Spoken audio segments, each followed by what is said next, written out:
Hi, and welcome back. It is the 30th and very last day of September. Tomorrow, we'll welcome in the 10th month under very summer-like conditions. No real changes there, but changes are coming, and it looks as though they're going to stick around for a while, maybe for the rest of the autumn season. Well, we'll wait and see. Fingers crossed. If you're just tired of all the heat and summer-like conditions, not everyone is, but indeed it's kind of holding off fall. We do have the mid-90s. Records are falling each and every day temperature-wise, and are going to continue to do that for the next several days. Some folks did see some measurable rainfall over the weekend, very few. Just a quick look back and present and forward in your forecast. We'll see how everyone fared on the gridiron this past Friday night in McGoffin and Johnson counties. Got a couple of homicide investigations ongoing in surrounding counties. And it's one of the stories. I don't dread it because of the news aspect, but it's just a lot of information to digest and then put back out to you in an organized fashion. Test scores are in for Kentucky school districts. They are made public tomorrow. We've had them in-house to try to digest them now for a couple of days. And how are we going to look at those test scores tomorrow? Well, that's the interview that I'll have for you tonight with the scores for McGoffin, Johnson, and other counties to be discussed on tomorrow night's program. A host of other news and information. I have two things on the medical front that I just wanted to make mention of. One not local, just as a warning, a continued warning, if you will. Ohio is one of the worst states in the nation in regards to those being hit by the still growing opioid, of course, and fentanyl epidemics. In fact, Pennsylvania, Massachusetts, and New Hampshire are the only ones that are ranked worse in that regards. And officials in Ohio over the course of the weekend, in just about a 24-hour period, had 10 overdose deaths. Most of them fentanyl related, an unusually high number for one county in Ohio, as I understand, but nevertheless, still a warning to be issued. This comes after just this past July that officials in this area announced that 9 people had suffered fatal overdoses in a 2-day period, now 10 in just barely more than a 24-hour period in Ohio. So keep that in mind. One of the hardest hit, but in the situation not going away in any form or fashion. And the other health front is a reminder that health officials are saying now's the time. It may feel like summer out, but now is the time to get your flu shot. Almost 200 people died from the flu last year in Kentucky, 2 of those being young kids, and now is the time. Don't let the weather fool you into putting it off. The flu season officially started yesterday, and it runs through the middle of March. The Kentucky Department of Public Health says that so far, more than 150 lab-confirmed cases of flu have been documented, and that's lab-confirmed, meaning there are more. And now, indeed, is the time to to get your flu shot. 2 ongoing homicide investigations in neighboring counties over the course of the weekend. Investigation is ongoing into a case of murder in Floyd County, where police have identified the deceased as 63-year-old Paul Fultz of Branham Creek. His body was found in his home over the course of the weekend when troopers were called to do a welfare check because he had not been seen or heard from for a significant amount of time. Once they entered the residence, they immediately detected foul play and began a murder investigation. No other details have been released of how he was killed, only his identity at this point. Once again, 63-year-old Paul Fultz. Neighbors, as I understand, are now taking care of his pet golden retriever while his body was sent to the state medical examiner's office for an autopsy. And in Breathitt County, a man from Jackson is out on a $25,000 bail this evening after being charged with murdering another man, that other man, his son, over the weekend. Police are investigating after an argument that had no other witnesses to it besides the accused and the victim. That argument taking place on Saturday over the course of the weekend, after which this man, 66-year-old Dial Prater of Jackson, was jailed on a count of murder. Authorities say that he fired 2 shots from a revolver at his son, who's been identified as James Prater. One of those shots struck James, the son, twice, once in the arm, once in the chest. He survived his injuries initially and was taken to the Kentucky River Medical Center, but was pronounced dead at that facility at some point thereafter. The father claims that the shooting was self-defense, saying that the son had struck him with an object and that when he was on the ground, he feared for his life, thinking the son was going to finish him off, and he pulled his pistol and discharged it twice. He was released on a $25,000 cash bond earlier today and has been given a court date. You're going to absolutely fall in love with all the new arrivals at the seasonal shop, from all the autumn colors and styles in ladies' designs, shoes and accessories, Charlie Page, Mud Pie, you know the name brands, to jewelry, Simply Southern, Natural Life, caps, cups, and more, to rooms of home decor. And all you'll need to decorate for the fall and Halloween seasons, plus everything from coffees to candles, but hurry, because everything Christmas is already arriving daily and will be out soon, and fall will be gone before you know it. At Fraser's Prater Drugs Seasonal Shop in downtown Sayersville.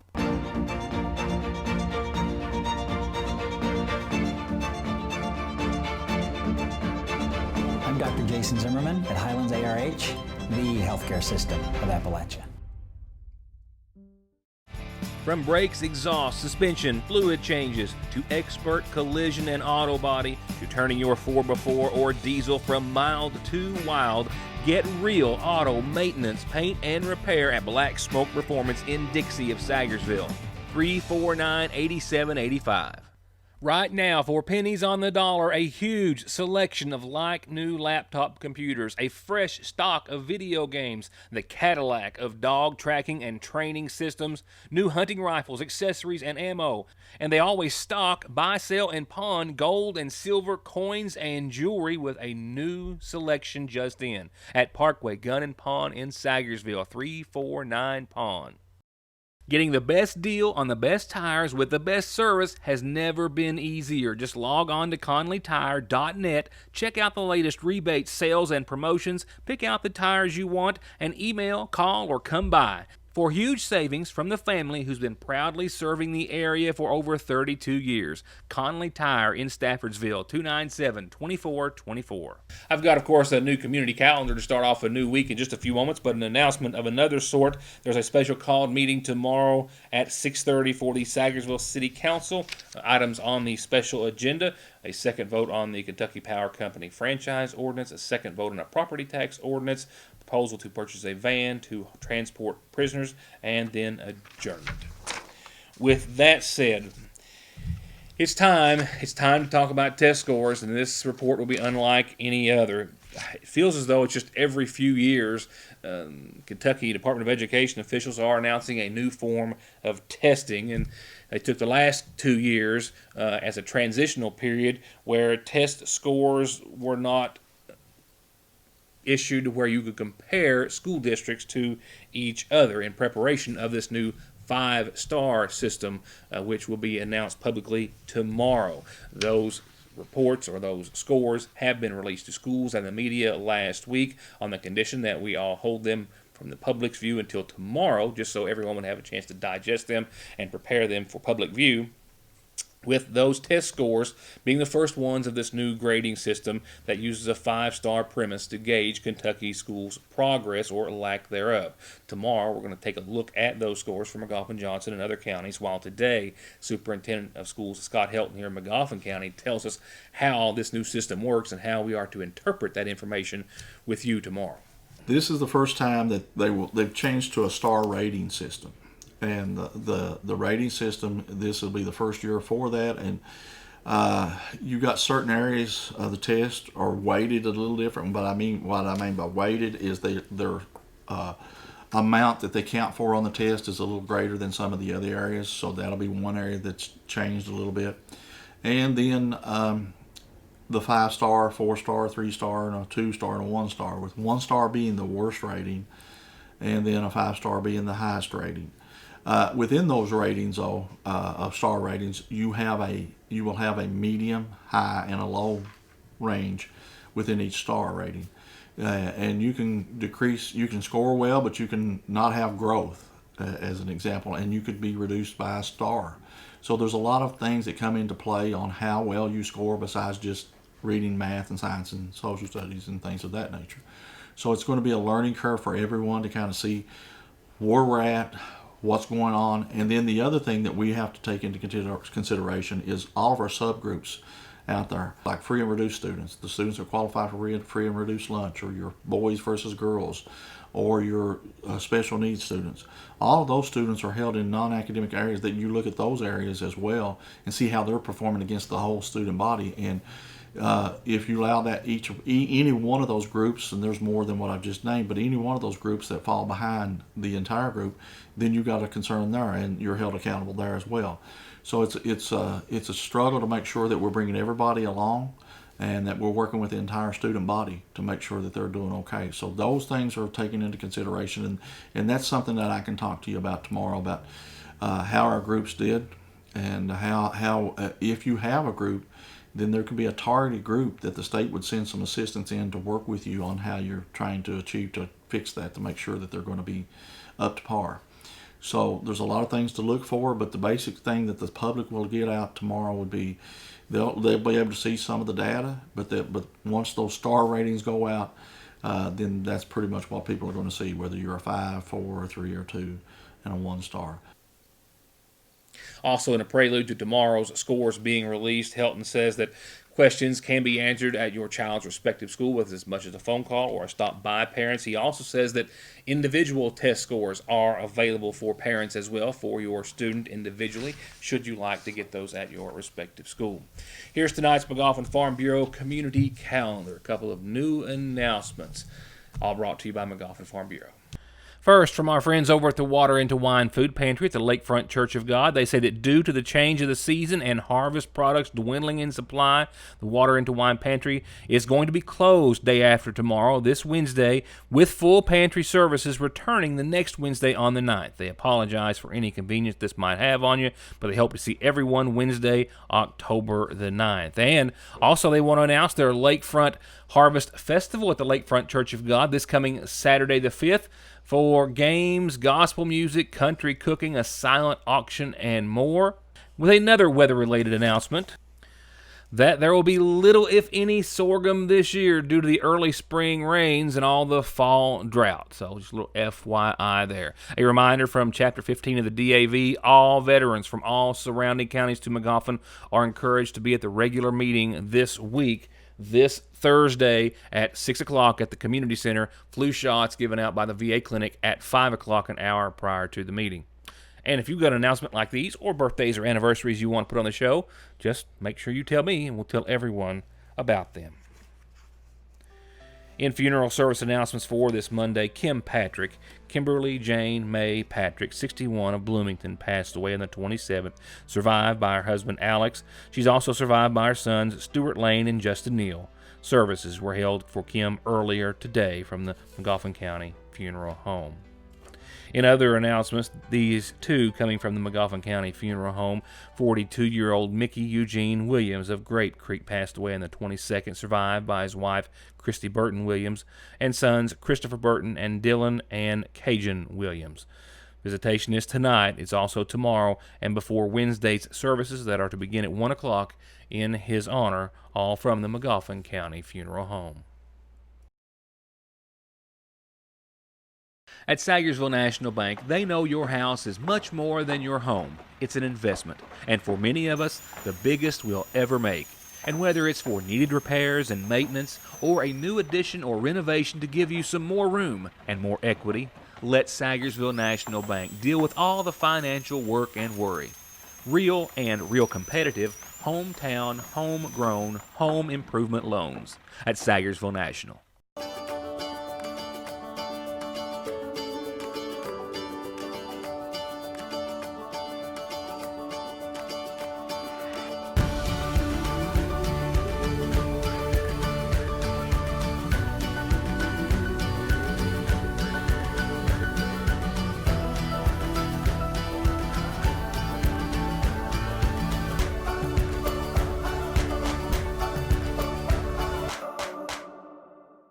SSI and disability cases are harder to win these days. You need all the help you can get. If the government has turned you down, I will not. Many factors are considered when a claim is being processed, like your age, education, physical, and mental disabling conditions. When it comes time to winning your disability case, you should not face a federal judge alone. You need an attorney who is experienced, determined, hardworking, knowledgeable, and dedicated to helping you win benefits that you deserve. If you need help with your SSI or disability case, call me, Donald Wayne McFarland, and let me go to work for you.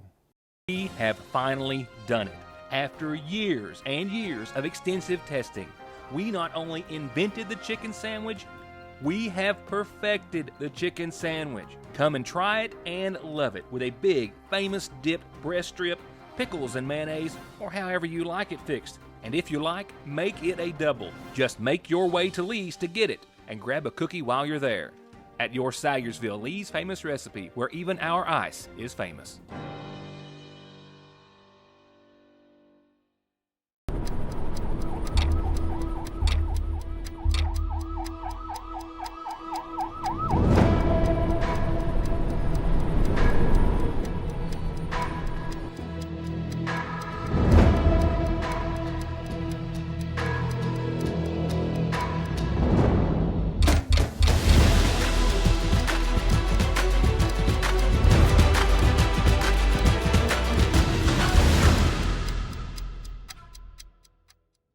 It can be one of the hardest parts of being a parent. You can beg them, bribe them, hold them down and try to force them, and sometimes you still can't get them to take their medicine.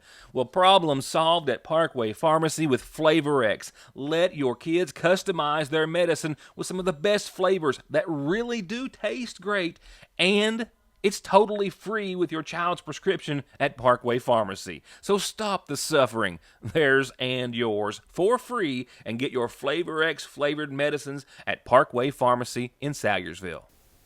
Everybody was back in action this past Friday night, and Friday night's games pretty much put everyone at the halfway mark for the football season. That's right, we're 5 in and done for most everyone having an off week already in the regular season schedule. We'll begin with the Magafa County Hornets, who we knew were traveling to Belfry Friday night. Yeah, it was a tough road game for the Hornets this past Friday night. They knew where they were headed, though, and that was Belfry. And it was a 14-59 loss on the road for Magafa County after a win the week prior, actually 2 weeks prior because they had an off week before that, against Betsy Lane on the 13th, 36-28. So adding it all up, the Hornets right now 2-3, just below the halfway point, and still on the road. After 2 road games in a row, this week they too will be on the road at Lawrence County Friday night. Kickoff set for 7:30. Once again, the Hornets 2-3, 0-1 in Class 3A, and 0-1 in the district, and again at Lawrence County this Friday night. Meanwhile, the Johnson Central Golden Eagles are undefeated halfway through the season. 5 in, 5 wins, 49-11, Friday night, hosting Simon Kenton. That puts the Golden Eagles in 4th place right now in Class 4A, behind Franklin County, who's got 6 wins, Logan County with 6 wins, and Boyle County with 6 wins, no losses up for any of them, and Johnson Central sitting at a 5-0 record. They will host Clay County this Friday night at 7:30, looking to go 6-0. And for the Tigers, a road game at Hazard Friday night sent them home with a loss, 14-23, their second loss on the season. They're still above the halfway point at 3-2. They're 0-2 in Class 1A football, and the Tigers of Paintsville are on the road this Friday night, the 4th, at Union in Appalachia, Virginia. Kickoff set for 7 o'clock. They're also on the road the week after. They'll be home again on October the 18th. Before I go to your weather forecast, where we're still talking about records being broken and set right now with the heat that's going to linger for days, and the lack of rainfall, of course. A couple of things on our radar for tomorrow, of course, the before-mentioned test scores for Magafa and other counties. Also, I will be traveling over to the Lloyd M. Hall Community Center, where there was to be a fundraising event and a meet and greet for Andy Bashir. I think Rocky Atkins, Greg Stumbo, and some others were also expected to be there. I'm sure we'll be able to get a word with a few of them, so we'll have those remarks for you on tomorrow's program as well. With that said, here's your forecast, where the National Weather Service is still keeping count. Not everyone, however, is. Yeah, I can't call it much of a measurable rainfall, but parts of Sagersville, Magoffin County, and the viewing area as well did see a few decent showers early Saturday. A couple of light hits of rain, a sprinkle or two first here over the newsroom early Saturday morning. Then a few hours later, a pretty good little moderate shower. Didn't last that long. It was just enough to be measurable, not enough to really go far enough to green anything up or add to the drought situation, but it was measurable rainfall. However, in Jackson, that's not the case. They're at 32 days in counting because they didn't pick up any rain at the National Weather Service over the course of the weekend. So they're still setting a record there every day. And speaking of records, they have set one, as has most of Eastern Kentucky, for the past several days and are all but guaranteed to continue to set some records over the next several. Friday's old record, this past Friday, September the 27th, the old record was 87 degrees for a daytime high back in 86 and again in 98.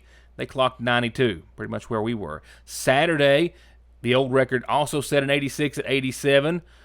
A new record now, as of this weekend, 94 degrees. And on Sunday, Jackson hit 95, the old record of 87 set in 1986, completely blown away.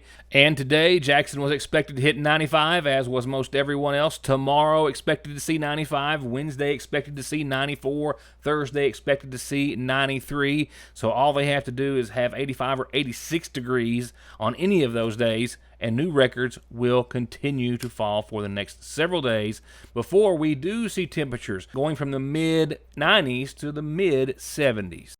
And here's how we're going to get there. Partly cloudy tonight, 62, patchy fog, a lot of patchy fog, pretty much day and night. So keep that into consideration. Tomorrow, 94, mostly sunny here in the neighborhood. 64 tomorrow night, clear skies, no rain expected. Really very little chance in the forecast at all. Wednesday, 92, mostly sunny, definitely hot and dry. Thursday, 92, mostly sunny or sunny and hot and dry.